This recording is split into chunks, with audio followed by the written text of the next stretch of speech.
PM Modi ने लखनऊ में राष्ट्रीय प्रेरणा स्थल का लोकार्पण किया। इसके साथ ही कांग्रेस पर जमकर हमला बोला। प्रधानमंत्री ने कहा कि आजादी के बाद से एक ही परिवार का गुणगान हुआ। किताबों, सरकारी योजनाएं हो, सरकारी संस्थान हो, सब जगह एक ही परिवार का गौरवगान किया गया। सब जगह एक ही परिवार की मूर्तियां लगाई गई। बीजेपी ने इस प्रथा को खत्म किया और सबके योगदान को सम्मान दिया गया। आजादी के बाद भारत में हुए हर अच्छे काम को कैसे एक ही परिवार से जोड़ने की प्रवृत्ति पनपी।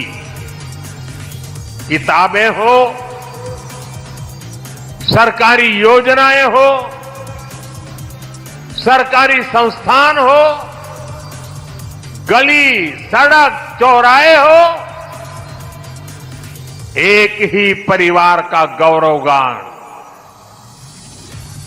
एक ही परिवार के नाम, उनकी ही मूर्तियां, यही सब चला। भाजपा ने देश को एक परिवार की बंधक बनी इस पुरानी प्रवृत्ति से भी बाहर निकाला है। हमारी सरकार मां भारती की सेवा करने वाली हर अमर संतान, हर किसी के योगदान को सम्मान दे रही है। एमपी में कांग्रेस नेता जीतू पटवारी ने बीजेपी पर एसआईआर को लेकर हमला बोला। जीतू पटवारी कह रहे हैं कि एसआईआर में 41 लाख लोगों के नाम काटे गए। राहुल गांधी जो दावा कर रहे हैं वो बिल्कुल सही है। कांग्रेस पार्टी हर विधानसभा और बूथ पर काम कर रही है। एसआईआर का इस्तेमाल बीजेपी अपनी सरकार बनाने के लिए कर रही है। हमने चूंकि 41 नाम कटे, इसका 41 लाख नाम कटे, इसका मतलब है राहुल गांधी ने जो कहा वो सच निकला। 30 लाख के आसपास बीजेपी आगे थी और अपनी सरकार बनाई और 41 नाम गलत आए। यानी 30 लाख वोट वही थे जिनने वोट की चोरी हुई थी। अब रही बात 41 नाम की, तो हमने कांग्रेस पार्टी के का जो दायित्व है, हमने बूथ बूथ पर अपने बीएलए अपने नेताओं की नियुक्ति की है और इस पूरी जो आज जो प्रकाशन है, कल से 24 तारीख से हर बूथ पर विधानसभावार हमारी मॉनिटरिंग सिस्टम लगेगा और हम एक भी देशभक्त नागरिक का नाम नहीं कटने देंगे। ये एसआईआर भारतीय जनता पार्टी के आने वाली सरकार का ताबूत के रूप में इस्तेमाल होगी। और देखिए, दूसरी तरफ मुंबई बीएमसी चुनाव को लेकर सियासत तेज है। सीएम देवेंद्र फडणवीस ने कहा है कि बीएमसी चुनाव में कमल खिलने जा रहा है। अटल जी ने कहा था कि अंधेरा छुटेगा, कमल खिलेगा। जी सुरुवात अटलजींनी केली, आज आपल्याला पुन्हा एकदा या मुंबई जो शुरुआत अटल जी ने की थी, वैसे ही बीएमसी चुनाव में अपनी सत्ता लाकर अंधेरा छटेगा, सूरज निकलेगा, कमल खिलेगा, ये दिखाना है। हम किसी को मेयर बनाने के लिए ये लड़ाई नहीं लड़ रहे। कोई मेयर बने या ना बने फर्क नहीं पड़ता। हमारी लड़ाई मुंबईकरों की लड़ाई है।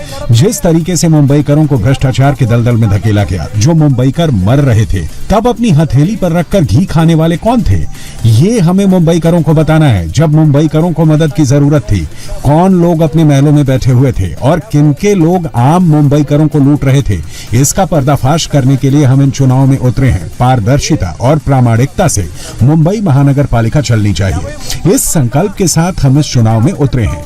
मुंबई में जिस तरह आज हमारी राष्ट्रवादी शक्तियां हैं, इन शक्तियों के खिलाफ जिहादी मानसिकता तैयार हो रही है। उस मानसिकता को कुचलने के लिए हम चुनाव में उतरे हैं। तैयार होते आहे, ती मानसिकता ठेचण्याकरता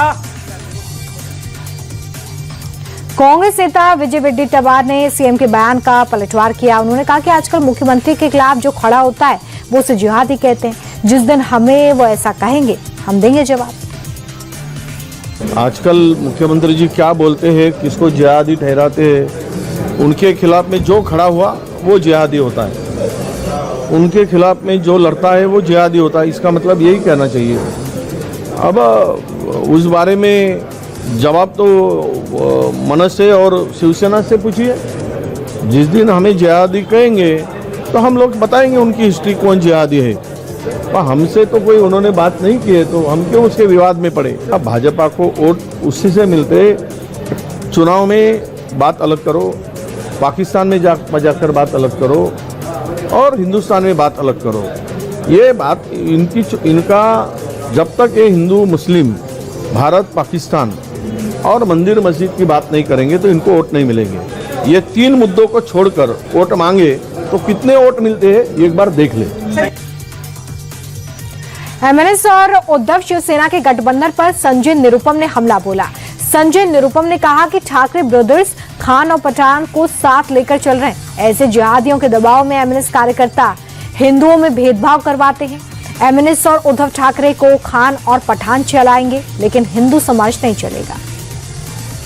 जिस तरीके से उद्धव ठाकरे जी की पार्टी और राज ठाकरे की पार्टी एक मिलकर के युति करके मैदान में उतर रही है और जिस तरीके से वो लोग खान और पठान और जिहादी मानसिकता के लोगों को साथ में लेकर अपनी ताकत बढ़ा रहे हैं, तो आने वाले दिनों में मुंबई के अंदर खतरे और बढ़ जाएंगे। ऐसे ही जिहादियों के दबाव में आकर के राज ठाकरे के लोग, मनसे वाले लोग पूरे हिंदुओं के बीच एक विभेद पैदा करने की कोशिश कर रहे हैं। आपको खान और पठान चलेंगे, लेकिन हिंदू समाज का एक वर्ग नहीं चलेगा। वोटों के लिए तुष्टीकरण की नीति तो बहुत बाद की बात है, जिहादियों के साथ समझौते करने के लिए आप उतर गए हैं और ऐसे जिहादी मानसिकता वालों के खिलाफ भारतीय जनता पार्टी और शिवसेना, जो पूर्ण रूप से उग्र राष्ट्रवाद में विश्वास करती है, ऐसे दोनों संगठन युति करके उतर रहे हैं और ऐसे जिहादियों को हम पराजित करके रहेंगे।